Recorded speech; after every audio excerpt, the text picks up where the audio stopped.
The air is heavy. Across the table, two people are locked in a heated argument. Voices sharp, gestures cutting through the air. But in this moment, you hear nothing.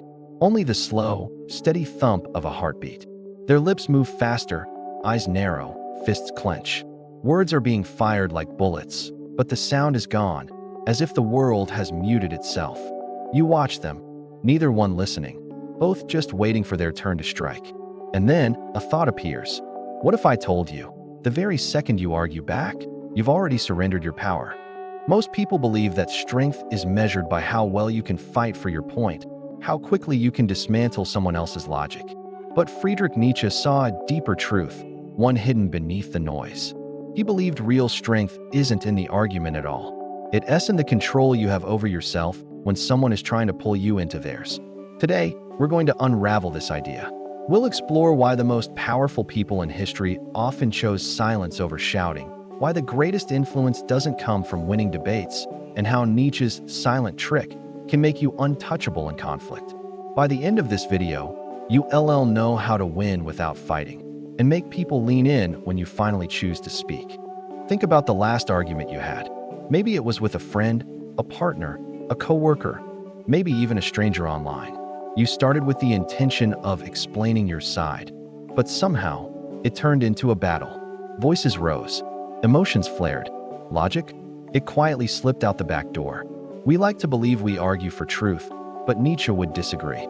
Most arguments have very little to do with truth. They're about something far more fragile, ego. When someone challenges us, we feel attacked. Not just our ideas, but our identity. And when identity is threatened, reason takes a back seat to survival. We fight not to learn, but to protect the image we have of ourselves. And it doesn't stop there. Arguments quickly turn into a struggle for dominance. Who controls the tone? Who gets the last word? Who forces the other person to back down? Every raised voice, every interruption, is a small grab for power. Even those who aren't truly invested in the outcome often argue for one reason: validation. They want to be seen as clever, confident, unshakable. But here's the paradox Nietzsche saw.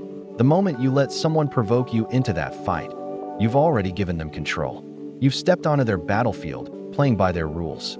And in doing so, you've lost the one thing that truly matters: your ability to dictate the terms of the interaction. Most people hear will to power and imagine brute force, domination through strength, crushing your opponent, bending them into submission.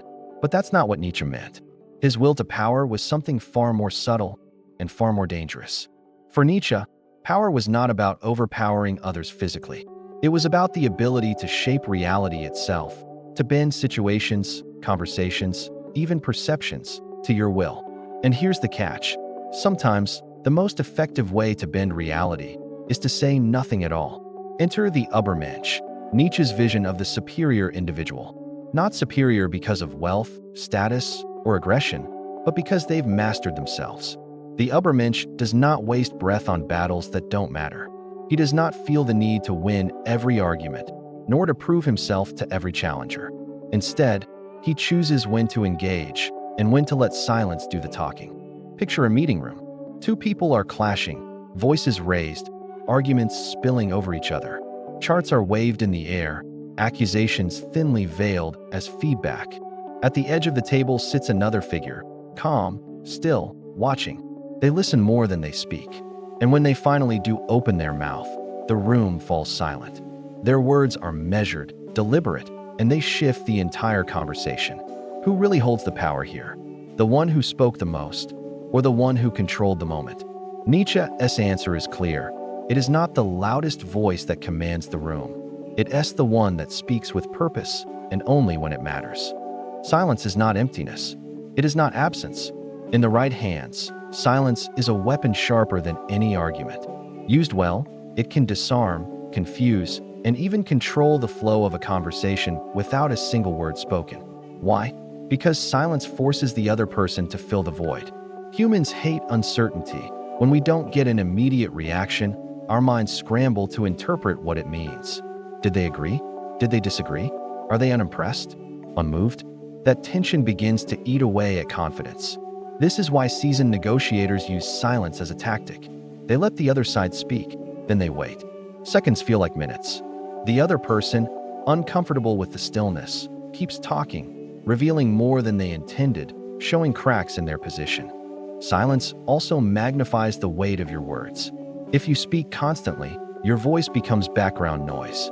But if you hold back, choosing each statement with precision, people lean in, eager for what you'll say next. It's the same reason a pause before a punchline makes the joke hit harder, or why a general waits for the perfect moment before giving the command. The Übermensch, in Nietzsche's vision, understands this perfectly. He does not retreat into silence out of fear. He wields it with intent, using it to observe, to unsettle, to gain the upper hand before the battle even begins. And history gives us examples. Men who understood that silence could win wars, topple opponents, and sway minds without ever raising a voice. History remembers the loud voices, the fiery speeches, the grand declarations. But the truly dangerous ones were often the quietest in the room. Let's look at three who mastered the art of silence and made it their weapon. First, Socrates. He never raised his voice in battle or in debate. He didn't win by overpowering his opponents with words. He won by asking questions.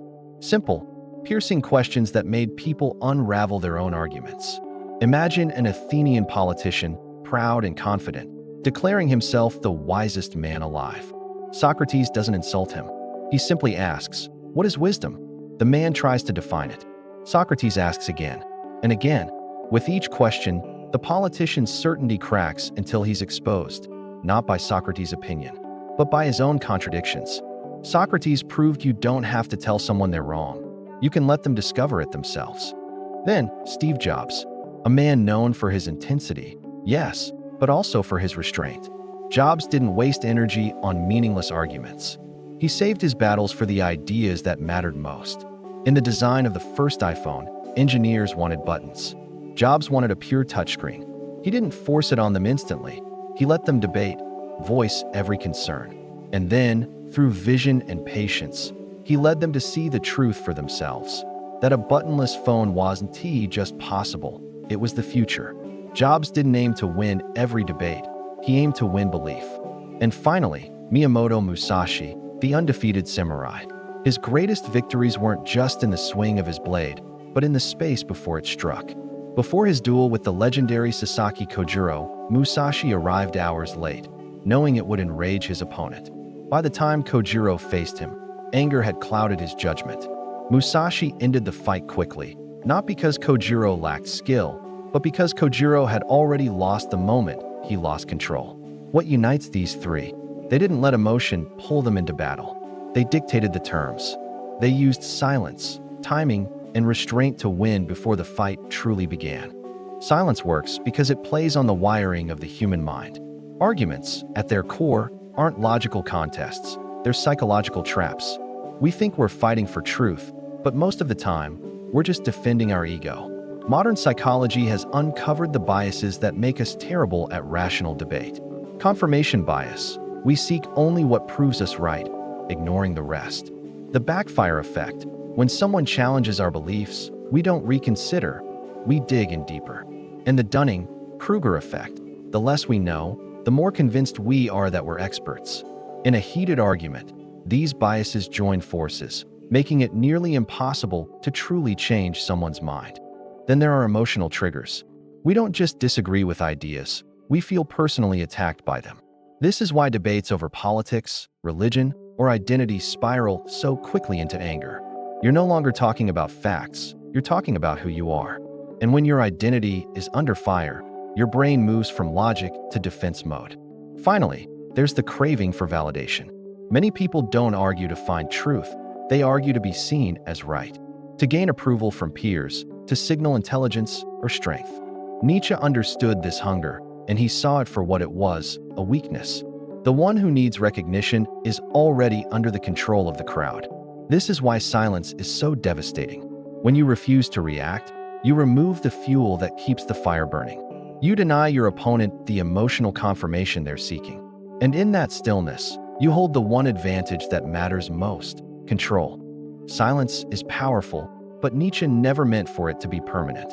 Power doesn't come from avoiding conflict at all costs. It comes from knowing which conflicts to enter and which to let pass. The skill is in the choice. So here's the filter. Before you respond, ask yourself 3 questions. Will this make me stronger or sharper? If the exchange forces you to think deeper, refine your ideas, or gain new insight, it may be worth engaging. Is the other side open to change? If they're locked in ego and emotion, no amount of truth will move them. Will my silence be more powerful than my words? Sometimes, not answering at all sends a clearer message than the perfect rebuttal. Imagine this. You wake up tomorrow, and a voice tells you, you have only 100 words left to speak in your entire life. Every sentence now carries weight. Would you spend them arguing with someone who isn't listening? Or would you save them, choosing each one like a master craftsman shaping his final work? The Übermensch doesn't avoid speaking out of fear. He speaks when the moment is right, and only then. And when he does, the words land like a blade precisely where they're meant to.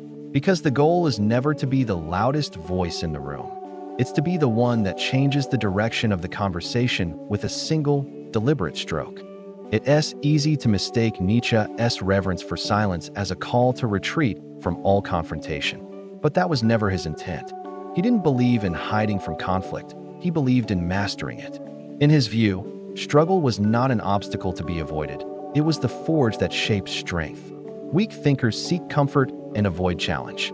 Strong thinkers invite it, because they know the fire that tests you is the fire that sharpens you. A blade left in its sheath will never be battle-ready.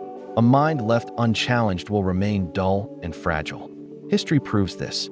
Galileo faced the wrath of the church to defend his vision of the universe. Socrates stood trial, knowing his questioning would cost him his life. Nietzsche himself was dismissed as a madman in his own time, yet his ideas now shape modern philosophy. None of these figures avoided the fight when it truly mattered.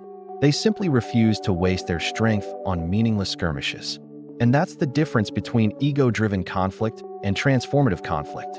The first is about proving you're right. The second is about shaping reality. The Übermensch does not step into every arena, but when he does, it's because the outcome matters. The rule is simple. If an argument sharpens you, reveals truth, or shifts power in your favor, step forward. If it is only a drain on your energy, a trap for your ego, step back. The power lies in knowing the difference. Philosophy is only powerful if it can be lived. Nietzsche's silent trick isn't just for history books. It works in boardrooms, living rooms, and even on social media. In the workplace, when criticism comes your way, resist the reflex to defend yourself immediately. Pause. Listen. Let others reveal the full shape of their position before you choose your response. That pause alone can shift the balance of power in your favor. In relationships, silence can defuse emotional escalation. When tempers flare, the quiet presence of someone who refuses to be pulled into chaos can cool the entire room. It's not avoidance, it's control. In negotiations, silence is a mirror. Let the other party talk themselves into concessions, expose their true priorities, and reveal the limits they swore they didn't have. Even online, where outrage is currency, walking away from a pointless thread can be the ultimate checkmate. Because sometimes, the most devastating reply is none at all. The point isn't to stay silent forever. It is to choose your words so deliberately that they shift the ground beneath the conversation. This week, you will face moments where someone will try to pull you into their storm. An argument, a jab, a test. When it happens, pause.